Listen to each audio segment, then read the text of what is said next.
In October 2019, in his first press conference after being re-elected, Prime Minister Justin Trudeau said this.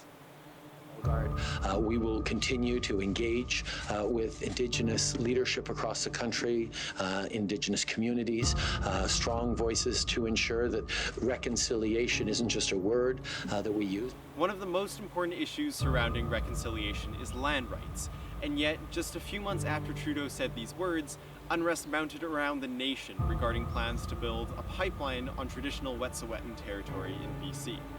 So what do land rights have to do with reconciliation, and how did we get here?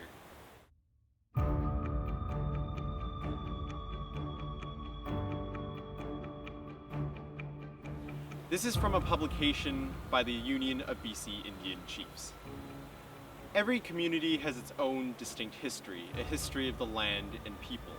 Unfortunately, common to all Indigenous communities is the recent history of colonization, a history of dispossession and resistance. That recent history could begin arguably in 1763, when the royal proclamation issued by King George III stated, "Lands which not having been ceded to or purchased by us are still reserved to the said Indians as aforesaid." This recognized that all North American land would actually be considered Indigenous land until ceded by treaty or purchased by the Crown. Though to this day there have only been a handful of treaties in BC, and most of BC's land is still unceded. As colonialists continued to move in, various acts of Indigenous resistance occurred. In 1803, Newfoundland Chief Maquina led an attack on the British vessel the Boston in retaliation for continuous offenses committed by European ships.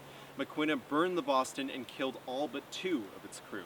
In 1808, the Musqueam people prevented Simon Fraser from entering their territory and fulfilling his goal of reaching the Pacific Ocean by chasing him back up the river that now bears his name, the Fraser River.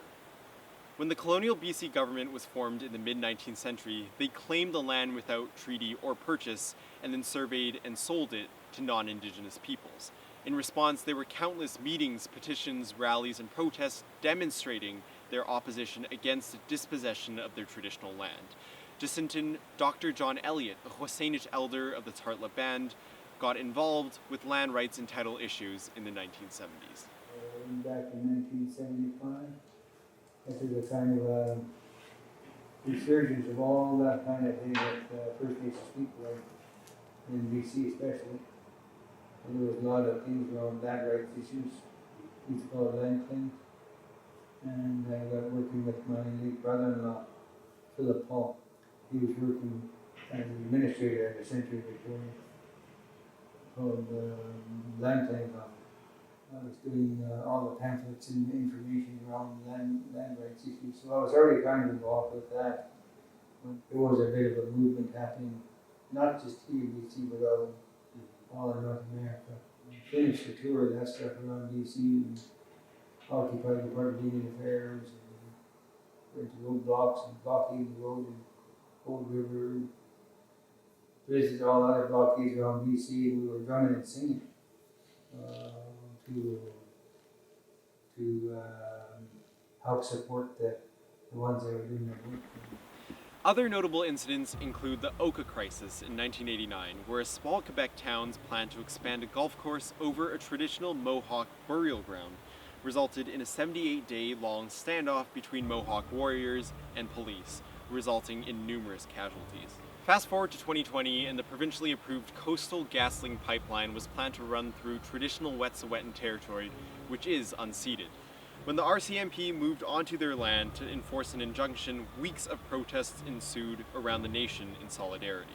As of May 2020, even though demonstrations have largely been ended, a mutual agreement on the land has still not yet been settled.